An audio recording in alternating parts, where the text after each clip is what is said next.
Welcome back to the County Seat. Our topic today has been state parks, the potential closures, the budgetary cutbacks, the problems of trying to make a recreational park system function in tight economic times, and it's obvious that it's a big challenge. Let's look at solutions, and we'll just go right down the road. Jeff, 45 seconds. What's a solution?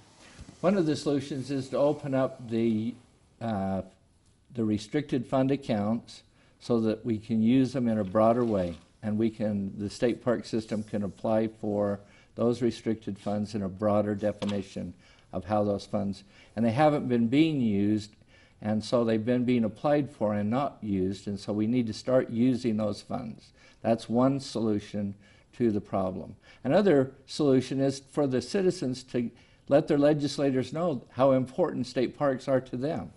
And so we have formed this foundation, and we have a place at friendsofutahstateparks.org where the citizens can go join us in our efforts, sign up, become a member, so that our legislators know that this is a broad base of citizens that care about our park system.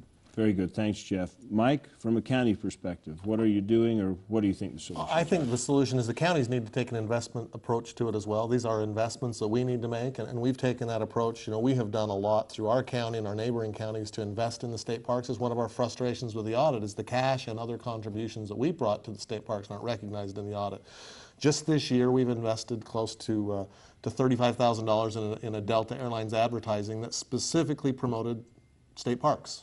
Nobody credits us with that. That's money we put together to benefit that. Last year it was about $15,000. Carbon kicked another $5,000 in. We've had these contributions, and I think that's got to continue, that these other contributions and ways that we partner events, getting more people to the parks. We now host an ultra marathon at Goblin Valley. We have a triathlon at the Goblin Valley, at Green River State Park in Green River.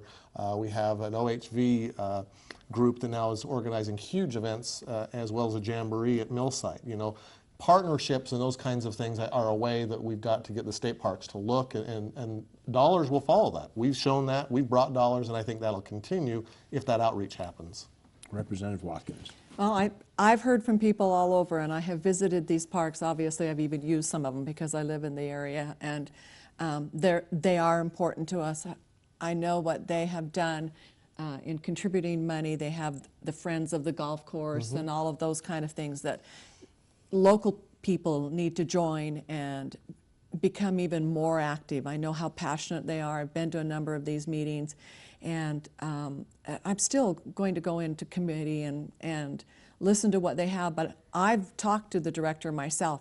I know that people who have been let go and have lost their jobs, and they're down to the bare bones as far as staff, and they do need the time to do the maintenance, and if we don't have the money to do the maintenance, then all is lost. So there has to be some changes.